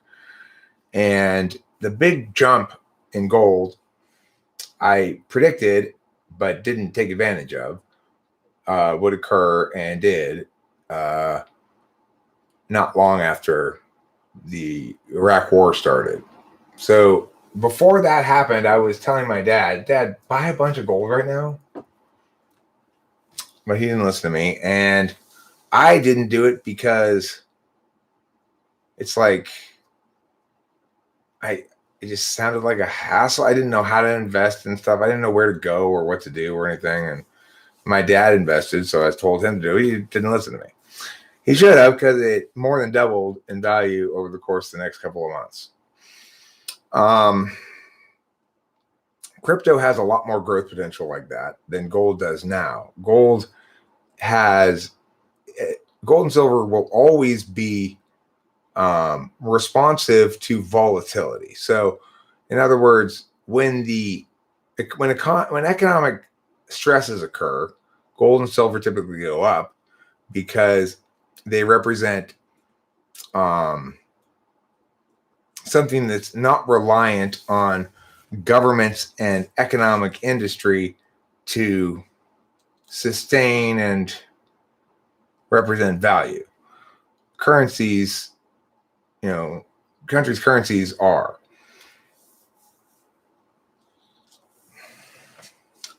Well, for you, Octavia Silver, I'd say it's 6 slot SI.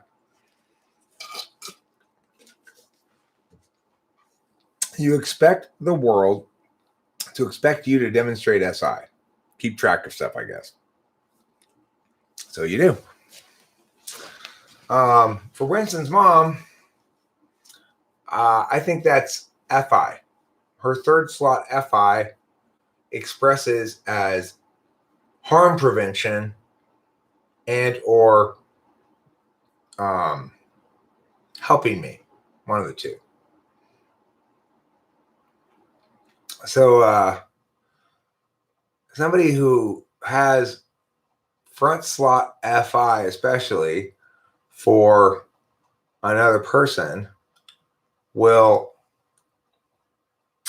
protect that person from harm, will do harm prevention. So in a particularly overwrought and unhealthy expression of FI, a mother might keep her child on too short skirt strings out of fear. Like, won't let the child go off on a field trip because they're afraid they might get hurt, or won't ever let them spend the night at a friend's house because they don't trust that the friend's house's bathrooms are clean enough, or something like that, you know.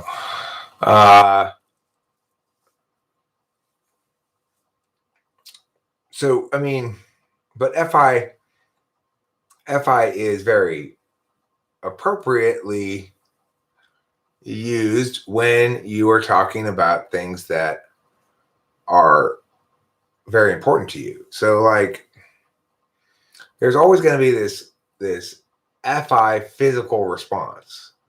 And if I see that there's a strange man in a hoodie who's unstrapping my baby from the baby carriage as I'm over here putting the cart back in the grocery store, and I look over my shoulder and I see there's a strange man doing that, I'm going to have a sudden rush of panic. I'm going to have a sudden rush of adrenaline, and I'm not probably going to think at all about risk to myself, but I'm going to rush over there without a second thought to prevent harm and or loss of my baby, because I have a great deal of attachment to it, right? It also happens in things like when I go someplace where we have to walk down some kind of like rocky thing or whatever, I will be concerned about Rachel hurting herself. And so I'll try to pay attention to the fact that, okay, this may seem easy for me, but Rachel has more trouble with this. Let me make sure she doesn't slip and fall. Because if I'm not proactive, she may attempt to do this instead of asking me for help because of her second slot FE. So, FI is experienced in real time as a physical sensation.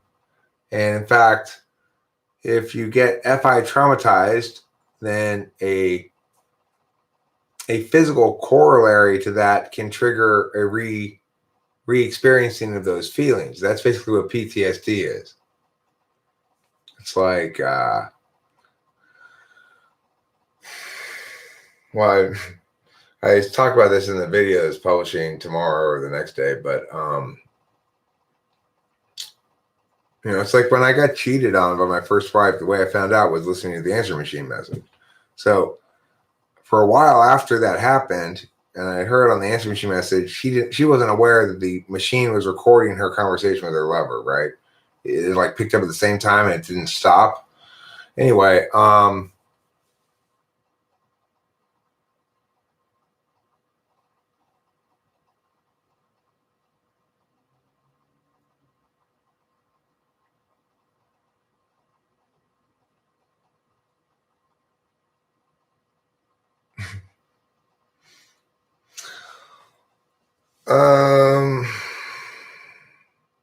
I'm reading Hambone's message. I'll read that out loud in a second. What was I just talking about? Oh yeah, I don't know. Whatever. Hambone's Cold War is over. The Wicked Witch is dead, nay, exposed. My sister's friendship with that girl is crumbling. The best part, didn't have to lift a finger. SC forward for the win. Sometimes the best thing to do is to wait until the weather changes, That's true. Sometimes laying low is the best thing to do. Wait for things to blow over is a good strategy. Of course, sometimes it's not. But have you considered driving over to Octavia Silva's house? Hambone? She's a girl. Octavia, and she's the right age.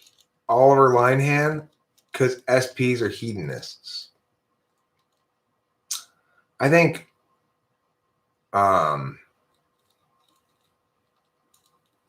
NPs are hedonists too, though.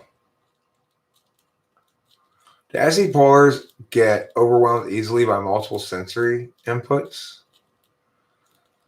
I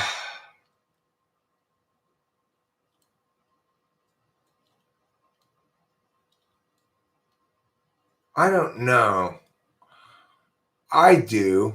Like, I'm SE 8th, and when I go to Disneyland or some other like bustly place like that, or even to a certain extent like Costco today. We went to Costco. I've never been to Costco before. I've been to Sam's Club, but I've never been to Costco. It was the first time. Anyway, it was very, very busy in there. Like a lot of people. Like you trying to go over here, I had to wait for a bunch of carts to go by first, and then there'd finally be a gap where I could go. It was like so crowded in there. In that instance, when I'm in a place where there's a lot of shit going on around me like that, I tend to fall silent. And I would say that the reason I fall silent is because there's too many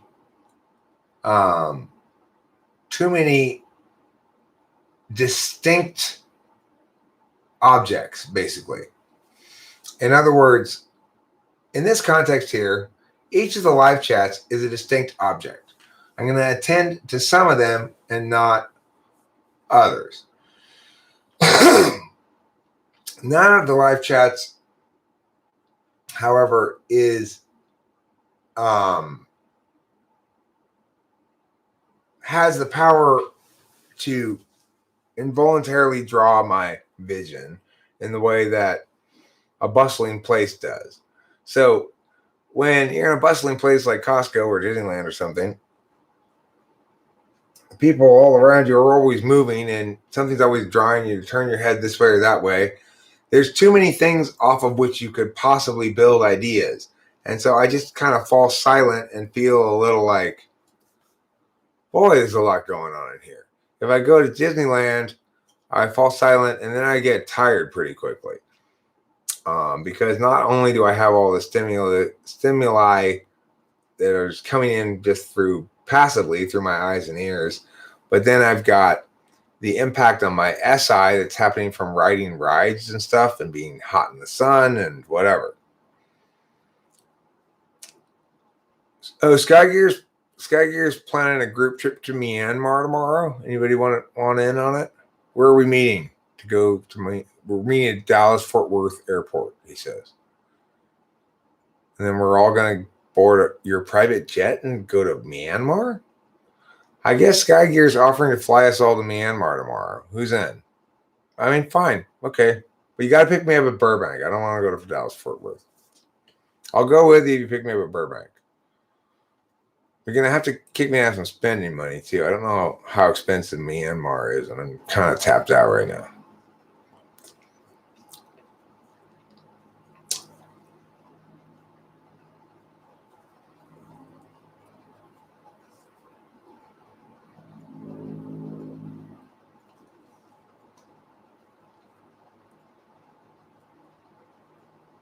I mean,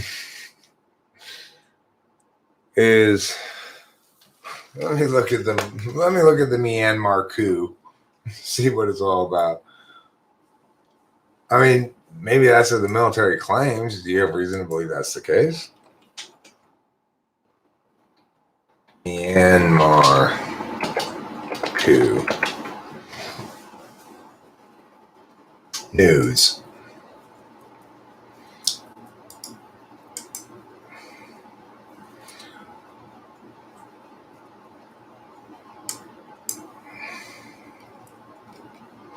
A strangely familiar sight dominated the front pages of Myanmar state-owned newspaper this week. Photos of men in green military uniforms sitting in seats of power.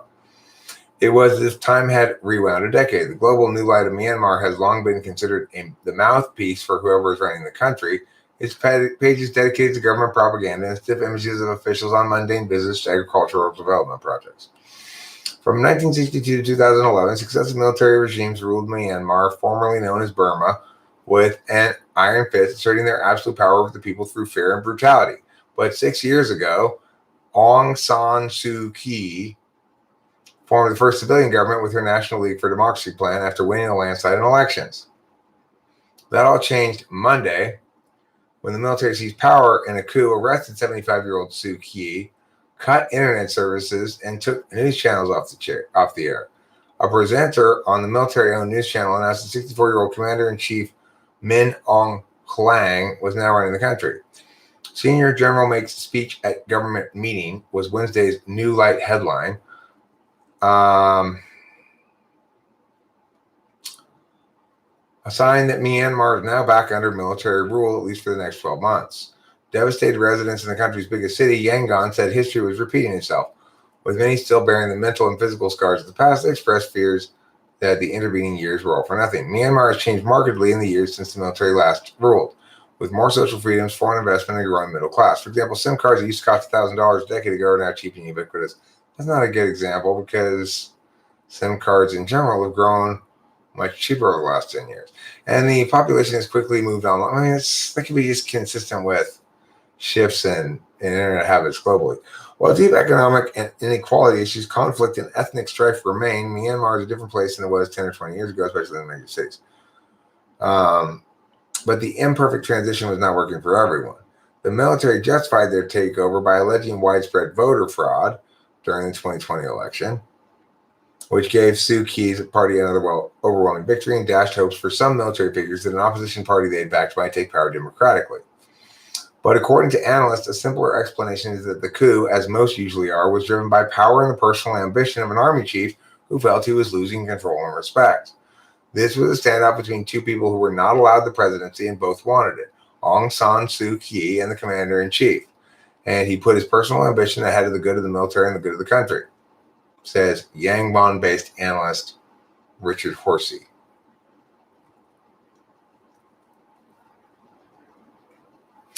The 2008 Constitution allocated the military a quarter of seats in Parliament, giving it effective veto power over constitutional amendments, and the generals kept control of three key ministries: defense, border, and home affairs.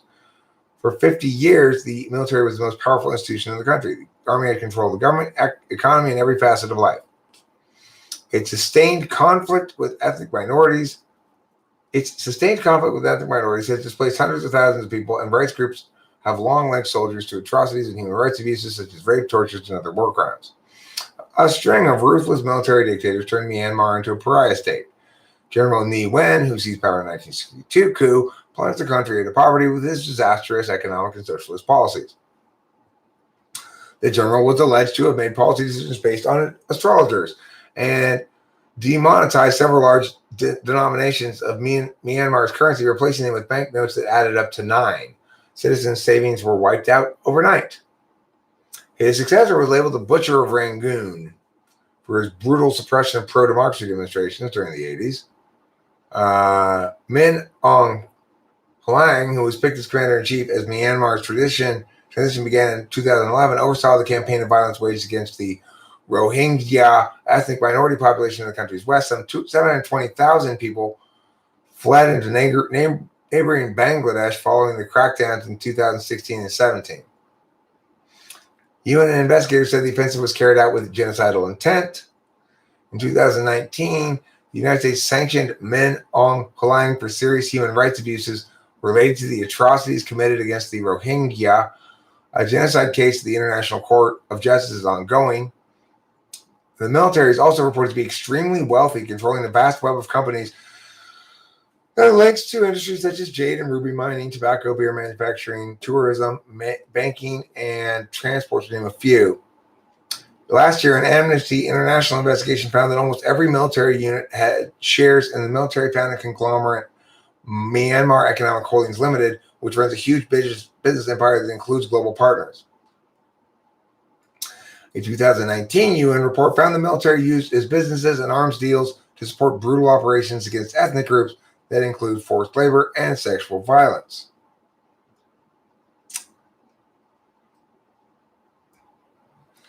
This is a completely unreformed and unreconstructed, authoritarian, brutish institution that has violence and cruelty in its DNA, said David Matheson, an independent analyst based in Yangon.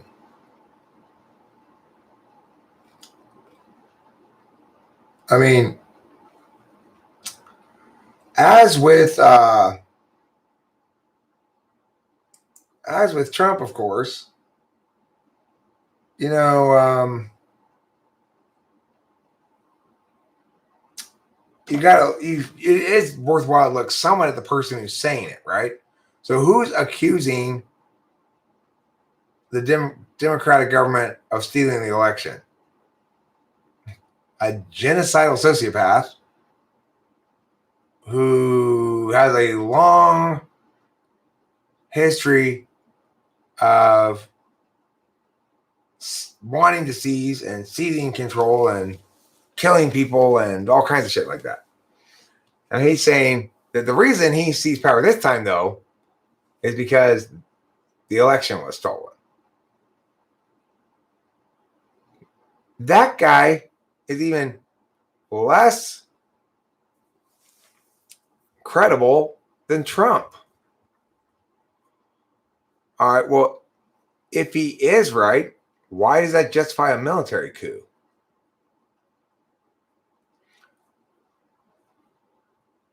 If the election was stolen and the military were to make it right, wouldn't they have put that guy who it was stolen from in charge instead of themselves?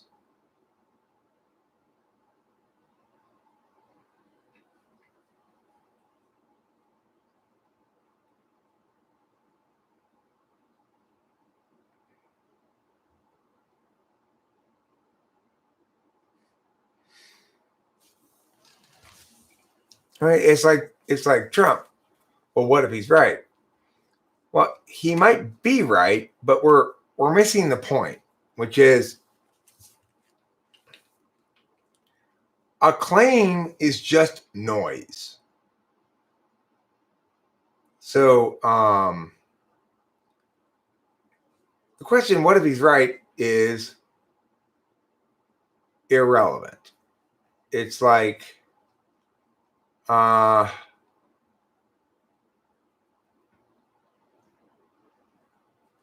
aliens came to my house yesterday. Well, what if Eric's right? Well, I mean, he hasn't even said anything yet. We said aliens came to his house yesterday. Yeah, but I mean, we can't draw any conclusion about that without some sort of context. Like, what kind of guy is Eric? Is he the kind of guy who normally lies about stuff like that? Or what? No, he's normally pretty reliable. Could he even be making a joke? Can you give me more context? What were the details of what he said happened, And it turns out it was just a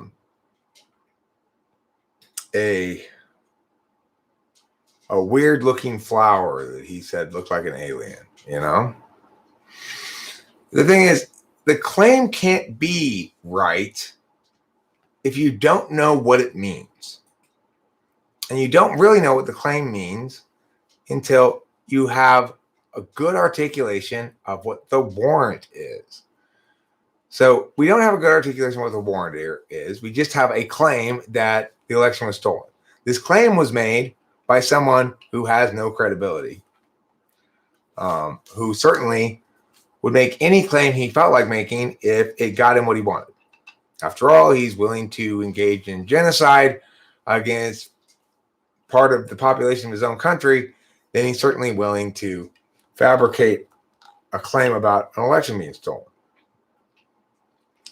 So the point is, because it's about where the burden lies, it's true that the most awful, stupidest person in the world can still be absolutely right. But when somebody's words reveal to you not why they're right at all, then you need to look to see if you have any reason to look further or not. Are they normally? They didn't provide any reason here, but let me see. What kind of person is this? This is a person who if I am to look into this claim further, is it a person who's smart that I can reliably assume that that they didn't make this claim lightly or for personal reasons? Well, you look into this guy, since he didn't make any real claim except the election was stolen, no proof or evidence why, no explanation as to why he didn't put the losing person into the office rather than the military, right?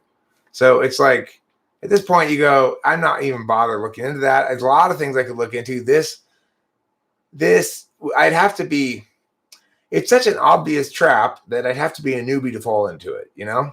It's kind of that thing. All right, so it was 1:39 already. Okay, I'm gonna go to bed. Or I'm not gonna go to bed right now, but I'm gonna yeah, it wouldn't surprise me at all if Trump attempted to cheat himself. I think Trump's so deluded about there being this conspiracy against him that he would be willing to justify just about anything based on this make-believe fantasy world he lives in. All right, anyway, good night, everybody. I'm going to watch some anime and then go to bed. So Legends Fall says this, but it's like, I feel less convinced, not more, that he's got any good reasons. He seems to be attached to the person's intent or something. I mean, do you think Trump is well-intentioned? Is that why you like him so much? Of course, intentions don't matter if you just shit on everything. All right, I'm going to bed. You will not be vindicated. You will be vindicated. I'll tell you what, Legends Fall. After I win the presidency, you'll be invited to the inauguration, and I will have for you made a special pulled pork sandwich that says, Eric was right, but this is making peace anyway. Okay? That's as good as you're going to get. Thanks for watching. Don't forget to eat plenty of cheese.